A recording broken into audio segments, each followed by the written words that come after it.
Hoy veremos las proteínas y su participación como alimento funcional.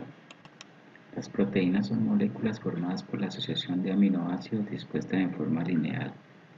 Los aminoácidos están unidos por enlaces peptídicos con un extremo amino de uno con el extremo carboxilo del otro.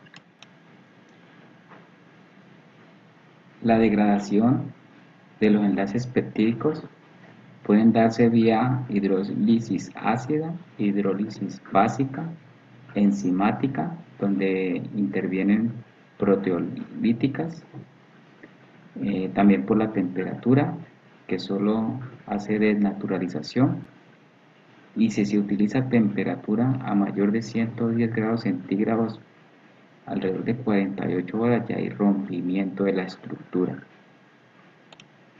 Su estructura como proteína puede darse como estructura primaria, secundaria, terciaria y cuaternaria. La estructura primaria son cadenas de aminoácidos en secuencia lineal. Las secundarias se puede presentar en forma de hélice o en forma de lámina. La terciaria ya son estructuras en tercera dimensión y se pueden encontrar de forma globular o filamentosa. Para la estructura cuaternaria ya hay enlaces disulfuros entre cadenas de aminoácidos y podemos encontrar como por ejemplo la insulina y la hemoglobina para este tipo de proteínas. La clasificación de las proteínas debido a su composición pueden ser simples o conjugadas. Las de simples encontramos las tipo fibrosas y globulares, y estas se subdividen como las queratinas, los colágenos, las elastinas, las albúminas y las histonas, y las globulinas. Cada una tiene sus características definidas, y para las conjugadas, las lipoproteínas, las glucoproteínas, las nucleoproteínas y las hemoproteínas, también con sus debidas características. La denaturalización de las proteínas es la pérdida de la estructura de orden superior. Ahí se tiene la secundaria, la terciaria y la cuaternaria, quedando la cadena polipeptídica como un polímero sin ninguna estructura tridimensional fija. Los efectos de esta denaturalización son la pérdida de la actividad biológica, absorción de agua y la disminución de la capacidad de cristalización.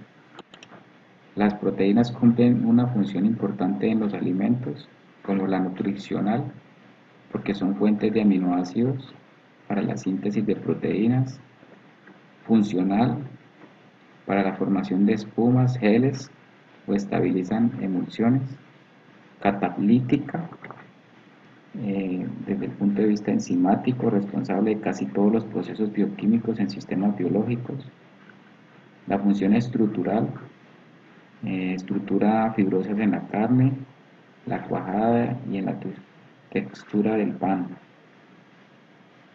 y sensorial, debido al color y sabor de los productos a través de las reacciones de Maillard.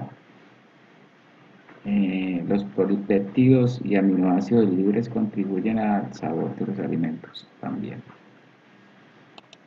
El papel de las proteínas en los alimentos ocurre de la siguiente forma.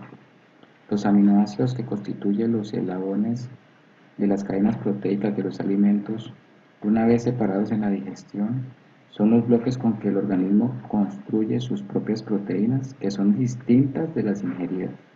El conjunto de aminoácidos que pasan a la sangre tienen varios destinos.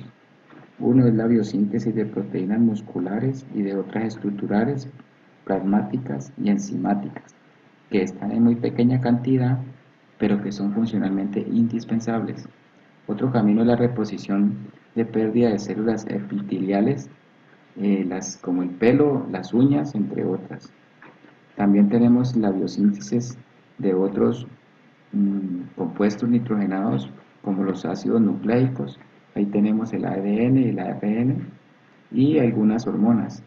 Estas hormonas son sustancias químicas secretadas por una célula o grupo de células que ejerce efectos fisiológicos sobre otras células del organismo. Otro camino, como cuarto, tenemos la resíntesis de las proteínas que son continuamente hidrolizadas, degradadas y renovadas, que es lo que normalmente llamamos turnover.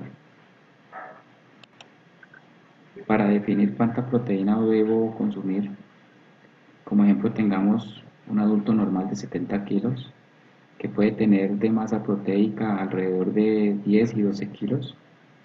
De esa cantidad, 200 o 250 gramos se hidroliza cada día y se cambia. De esas 250, entre 70 y 80 gramos son proteínas musculares y más o menos entre 40 y 50 gramos se destruyen constantemente. Aquí tenemos otra forma de definir la cantidad de proteína. Hay muchos estudios sobre eso y eso depende mucho de la actividad física que tenga la persona y de su edad. Hay una gráfica que dice que un adulto normal debe consumir 1 gramo por cada kilogramo de peso. Y también está referenciada una gráfica para las mujeres que en forma referente puede ser un poco menos de kilogramo. Y también tenemos unos cuadros donde se indica el número de la cantidad de proteína que debe consumir un niño, un joven o un adulto, y varía acorde a su edad. Ejemplo, los niños normalmente deben consumir un poco más, alrededor de 1.8 alrededor de su peso corporal, a diferencia de un adulto que puede estar entre 0.8 o 1. Por último tenemos los aminoácidos y su participación como alimentos funcionales. Los aminoácidos tenemos alrededor de 20, unos son esenciales y otros no esenciales. Los esenciales son los que debemos consumir con los alimentos. En este caso tenemos la trionina, que es considerada un prebiótico y es sintetizada a partir del ácido aspartico por la vía alfa-aspartil, semialdehído y homoserina. Actúa conjuntamente con la metionina y el ácido aspartico, ejerciendo labor de metabolizar las grasas que se depositan en órganos como el hígado. También tenemos la arginina, que se dice según estudios previene el cáncer. Sin embargo, otros estudios refutan esta teoría. En el tema de los aminoácidos hay muchas condiciones o premisas por las cuales debemos ser cuidadosos y no tomar a la ligera la primera información que nos llegue. Todo debe estar validado por estudios científicos y por empresas serias para poder accionar y sacar provecho de estos aminoácidos que, llevándolos de forma adecuada y al hacer funcionales, nos ayudan a mantener una salud óptima y a preservar la vida.